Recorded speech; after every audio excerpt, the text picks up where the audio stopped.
বানিয়েছে আচার, এই যে আমের এই মিষ্টি আচারটা বানিয়েছে, একটু একটু ঝালও আছে। স্নান করে এসেছি, মা বলতে একটু আচার খা, সবাই মিলে তো না আমরা আচার খাচ্ছি। এদিকে আমার তাতান দেখো, ও খাবে বারবার এসে দেখবে খাবে। নাই নাও, কি খাচ্ছে? হ্যাঁ ওর মুখটা দেখো একটু।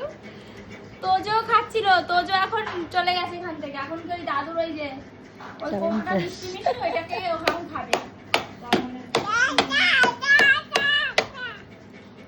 হ্যালো বাবাই, আমাকে একটা দিয়েছে কামড়, ইস সেখানটা পুরো লাল হয়ে গেছে, ব্যথা করছে।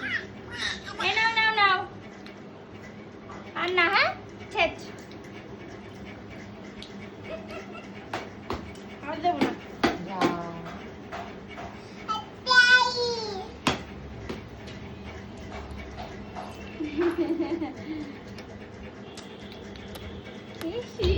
কি করছে আচার খেয়ে মুখটা